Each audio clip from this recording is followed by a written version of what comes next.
One.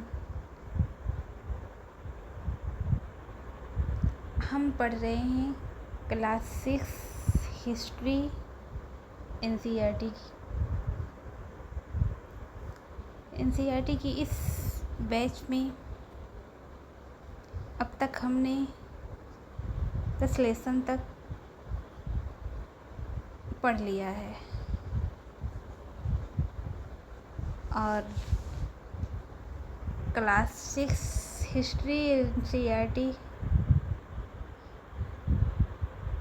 की इस series में आपका तहे दिल से स्वागत है। ये सीरीज़ हम उस सभी स्टूडेंट के लिए तैयार कर रहे हैं जो किसी भी कम्पिटिटिव एग्ज़ाम में बैठने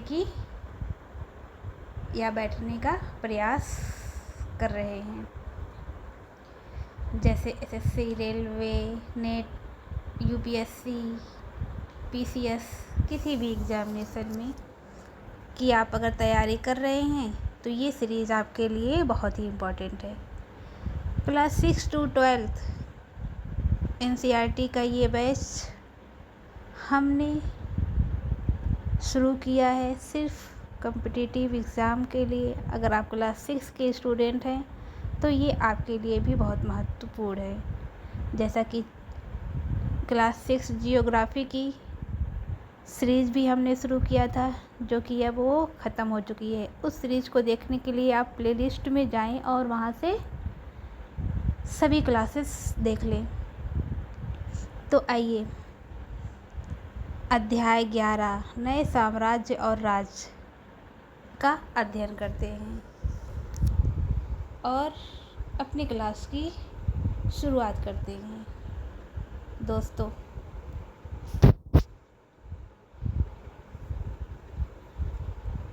अरविंद राजा बना।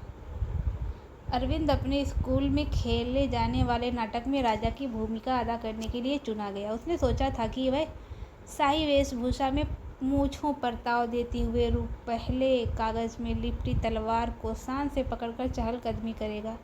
ज़रा सोचो, उसे कितनी हैरानी हुई जब उसे बताया गया कि उसे बैठकर बीड़ा भी बजानी होगी और कविता पाठ भी करना होगा। एक संगीतज्ञ राजा कौन हो सकता है?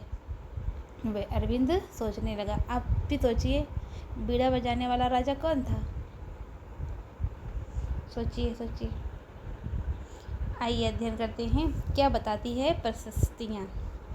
दरअसल अरविंद गुप्त वंश के प्रसिद्ध राजा समुद्रगुप्त की भूमिका अदा करने जा रहा था।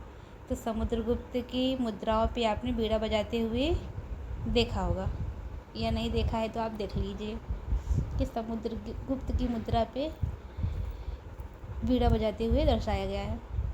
समुद्रगुप्त के बारे में हमें एक लंबे अभिलेख से पता चलता है। वास्तव में ये उसके दरबारी कवि हरिशेर द्वारा संस्कृत में लिखी गई एक कविता है। इसे करीब 1700 साल पहले लिखा गया। इलाहाबाद में अशोक स्तंभ पर इसकी खुदाई की गई थी। ये एक विशेष किस्म का अभिलेख है जिसे प्रशस्ति कहते हैं।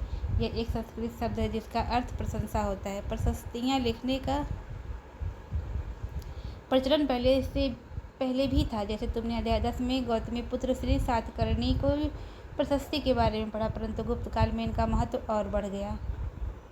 समुद्रगुप्त की प्रशस्ति।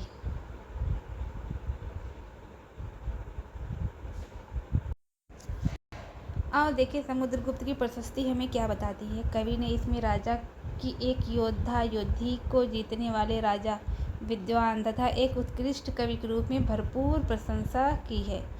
यहाँ तक कि उसे ईश्वर के बराबर बताया गया है। प्रशस्ति में लंबे लंबे वाक्य दिए गए। यहाँ वैसे ही एक वाक्य का अंश दिया गया है। योद्धा समुद्रगुप्त, जिनका शरीर, अब देख लीजिए यहाँ पे, जिनका शरीर युद्ध मैदान में कुठारों, कुल्हाड़ियों, तीरों, भालों, बर्छों, तलवारों, लोहों की गदाओं, नुकीले तीरों तथा अन्य सैकड़ों हथियारों से लगे घावों के दाग से भरे होने के कारण अत्यंत सुंदर दिखता है। यह वर्णन तुम्हें उस राजा के बारे में क्या बताता है? राजा किस प्रकार युद्ध लड़ते थे। यहाँ पे देख लीजिए समुद्रगुप्त को बीड़ा बजाते हुए दिखाया गया है। यहाँ पे देख लीजिए। अगर तुम चित्र 7 पृष्ठ 113 को गौर से देखो तो पाओगे कि एक क्षेत्र को हरे रंग से रंगा गया है। तुम्हें पूर्वी समुद्र तट के साथ साथ एक क्रम में लाल बिंदु दिखेंगे। उसी तरह कुछ क्षेत्र बैगनी और नीले रंग के भी मिलेंगे। ये मानचित्र इस प्रशस्ति में प्राप्त जानकारियों के आधार पर बनाया गया है। हरे शेर 4 विभिन्न प्रकार के राजाओं और उनके प्रति समुद्रगुप्त की नीतियों का वर्णन करते हैं। मानचित्र में हरे रंग का क्षेत्र आर्यावर्त के उन 9 शासकों का है जिन्हें समुद्रगुप्त ने हराकर उनके राज्यों को अपने साम्राज्य में मिला लिया। नंबर 2, इसके बाद दक्षिणापथ के 12 शासक आते हैं। इनमें से कुछ की राजधानियों को दिखाने के लिए मानचित्र पर लाल बिंदु दिए गए हैं। इन सब ने हार जाने पर समुद्रगुप्त के सामने समर्पण किया था। समुद्रगुप्त ने उन्हें फिर से शासन करने की अनुमति दे दी। पड़ोसी देशों का आंतरिक घेरा बैगनी रंग से रंगा गया है। इसमें असम, तटीय बंगाल, नेपाल और उत्तर पश्चिम के कई गढ़ या संघ आते थे। ये समुद्रगुप्त के लिए उपहार लाते थे, उनकी आज्ञाओं का पालन करते थे तथा उनके दरबार में उपस्थित हुआ करते थे।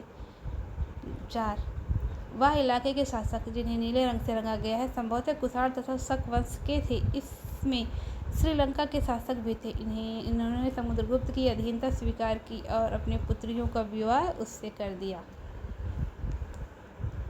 यहाँ पे मानचित्र में इलाहाबाद का पूरा नाम प्रयाग, जो कि इलाहाबाद का पुराना नाम है, उज्जैन तथा पाटलिपुत्र ढूंढो। यहाँ पे आप इंडिया का मैप देख सकते हैं। यहाँ पे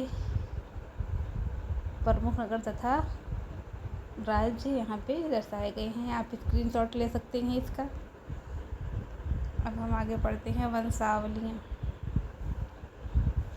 अधिकांश प्रशस्तियाँ शासकों के पूर्वजों के बारे में भी बताती हैं। यह प्रशस्ति भी समुद्रगुप्त के पितामह यानी कि परदादा, दादा, पिता और माता के बारे में बताती है। उनकी माँ कुमार देवी लिच्छवीगढ़ की थी। यह प्रश्न में आता है कि उनकी माता कौन थी, तो कुमार देवी किस गढ़ की थी? लिच्छवीगढ़ की थी। और पिता चंद्रगुप्त गुप्त वंश के पहले शासक थे जिन्होंने महाराजाधिराज जैसी बड़ी उपाधि धारण की थी। अब देखिए, चंद्रगुप्त से ये सवाल आता है कि महाराजाधिराज की उपाधि कौन धारण किया था? तो चंद्रगुप्त वंश कौन से? गुप्त वंश के शासक थे। समुद्रगुप्त ने भी ये उपाधि धारण की थी। कौन सी? महाराजाधिराज की। उनके दादा और परदादा का महाराजा के रूप में ही उल्लेख है। इससे यह आभास मिलता है कि धीरे धीरे इस वंश का महत्व बढ़ता गया।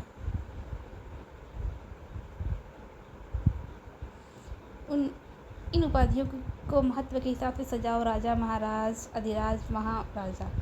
समुद्रगुप्त के बारे में हमें उनके बाद के शासकों जैसे उनके बेटे चंद्रगुप्त द्वितीय की वंशावली से भी जानकारी मिलती है। उनके बारे में अभिलेखों तथा सिक्कों से पता चलता है उन्होंने पश्चिम भारत में सैन्य अभियान में अंतिम शक शासक को परास्त किया। बाद में ऐसा विश्वास किया जाने लगा कि उनका दरबार विद्वानों से भरा था।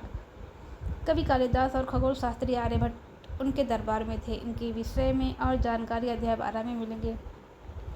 दोस्तों, किसी भी कॉम्पिटिटिव एग्ज़ाम की तैयारी के लिए आपको एनसीईआरटी बहुत ही पढ़ना है। आप इस वीडियो को 2 से 3 बार देखिएगा। आपको ये पूरी नॉलेज मिल जाएगी। बस 2 से 3 बार इस वीडियो को देखने के बाद आपको इसमें से कुछ नोट्स आप बना लीजिएगा। ये आपके लिए इनफ है।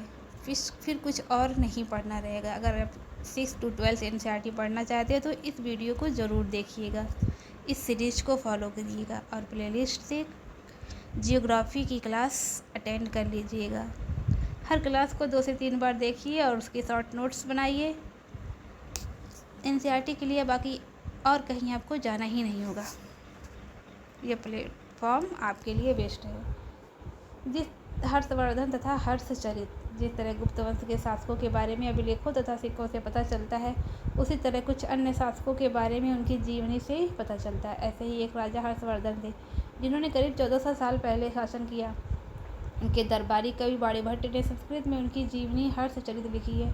इसमें हर्षवर्धन की वंशावली देते हुए उनके राजा बनने तक का वर्णन है। चीनी तीर्थयात्री सुवेन त्सांग, जिनके बारे में तुमने अध्याय 10 में पढ़ा है, काफ़ी समय के लिए हर्ष के दरबार में रहे। उन्होंने वहाँ जो कुछ देखा उसका विस्तृत विवरण दिया।